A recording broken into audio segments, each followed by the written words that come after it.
വീറും വാശിയും നിറഞ്ഞ ലോക്സഭാ തെരഞ്ഞെടുപ്പ് പോരാട്ടത്തിൽ കേരളത്തിൽ ഇത്തവണയും UDF-ന് മുൻതൂക്കം പ്രവചിച്ചിരിക്കുകയാണ് മനോരമ ന്യൂസ് സർവേ. ഇത്തവണ 20-ൽ 13 സീറ്റുകളും UDF-നാണെന്നാണ് സർവേ പറയുന്നത്. അതേസമയം 4 മണ്ഡലത്തിൽ ഫലം പ്രവചനാതീതമാണെന്നും 3ഇടത്ത് അട്ടിമറിക്ക് സാധ്യതയുണ്ടെന്നും സർവേ ചൂണ്ടിക്കാട്ടുന്നുണ്ട്.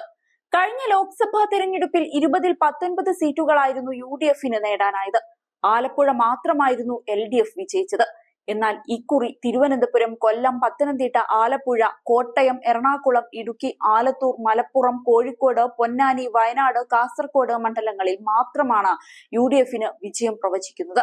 വടകര, കണ്ണൂർ, ആറ്റിങ്ങൽ, പാലക്കാട് എന്നീ മണ്ഡലങ്ങളിൽ കടുത്ത മത്സരമായതിനാൽ ഫലം പ്രവചനാതീതമാണെന്നും സർവേ പറയുന്നുണ്ട്. LDF-ന്റെ കോട്ടയായിരുന്ന ആലത്തൂർ കഴിഞ്ഞ തവണ രമ്യ ഹരിദാസ് എന്ന പുതുമുഖം UDF-നായി പിടിച്ചെടുത്തത് എല്ലാവരെയും ഞെട്ടിച്ചിരുന്നു. ഏകദേശം 1.5 ലക്ഷത്തിലേറെ വോട്ടിന്റെ ഭൂരിപക്ഷത്തിലായിരുന്നു രമ്യ ഹരിദാസ് മണ്ഡലം പിടിച്ചെടുത്തത്. സിറ്റിംഗ് MP ആയിരുന്ന PK ബിജുവിനെയാണ് രമ്യ ഹരിദാസ് അട്ടിമറിച്ചത്. 2019-ലെ ലോക്സഭാ തെരഞ്ഞെടുപ്പിൽ UDF-ന് ആലത്തൂരിൽ നിന്ന് 52.36% വോട്ടാണ് ലഭിച്ചത്. LDF-ന് 36.77% വോട്ടും NDA-ക്ക് 8.81% വോട്ടുമാണ് ആ തെരഞ്ഞെടുപ്പിൽ നേടാനായത്.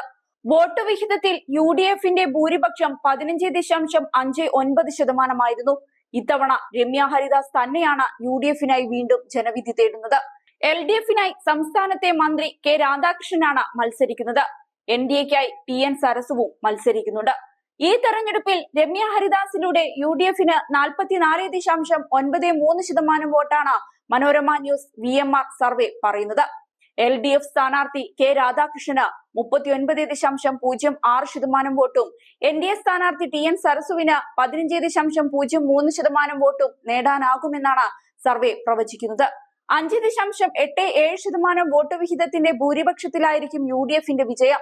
അതേസമയം BJP ഏറ്റവും കൂടുതൽ പ്രതീക്ഷ പുലർത്തുന്ന തൃശൂരിൽ ഇത്തവണയും അവർക്ക് വിജയിക്കാനാകില്ലെന്നാണ് സർവേ ചൂണ്ടിക്കാട്ടുന്നത്. മണ്ഡലത്തിൽ UDF-നാണ് സർവേ മുൻതൂക്കം നൽകുന്നത്. എന്നാൽ ഫലം അട്ടിമറിയാനുള്ള സാധ്യതയുണ്ടെന്നും മറ്റ് ഘടകങ്ങൾ ഇക്കാര്യത്തിൽ നിർണായകമാകുമെന്നും സർവേ പറയുന്നുണ്ട്. ചാലക്കുടി, മാവേലിക്കര മണ്ഡലങ്ങളിൽ അപ്രതീക്ഷിത ഫലത്തിനുള്ള സാധ്യതയാണ് സർവേ പ്രവചിക്കുന്നത്. ചാലക്കുടിയിൽ UDF വോട്ടുകളിൽ 20-20യും ഇടത് വോട്ടുകളിൽ NDA-യും വിള്ളൽ വീഴ്ത്തിയാൽ അട്ടിമറിക്ക് സാധ്യത പ്രവചിക്കുന്നുണ്ട്. 2019-ൽ UDF-ന് 1,32,274 വോട്ടിന്റെ ഭൂരിപക്ഷമായിരുന്നു ലഭിച്ചത്. ബെന്നി ബെഹനാന് 4,73,444 വോട്ടും ഇന്നസെന്റിന് 3,41,170 വോട്ടുമായിരുന്നു ലഭിച്ചത്.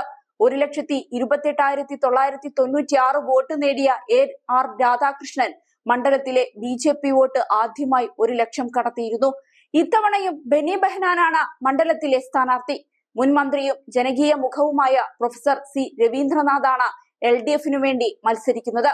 KM ഉണ്ണികൃഷ്ണനാണ് BJP സ്ഥാനാർത്ഥി. മാവേലിക്കരയിൽ UDF-ന് വോട്ട് കുറയും. NDA വോട്ടുകളുടെ കൂടി അടിസ്ഥാനത്തിലായിരിക്കും അന്തിമഫലം നിശ്ചയിക്കുകയെന്നും സർവേ ചൂണ്ടിക്കാട്ടുന്നുണ്ട്. ഇക്കുറി 4ാം അംഗത്തിനിറങ്ങുകയാണ് കൊടിക്കുന്നിൽ സുരേഷ്. മറുവശത്ത് LDF മത്സരിപ്പിക്കുന്നത് യുവ നേതാവ് അരുൺകുമാറിനെയാണ്.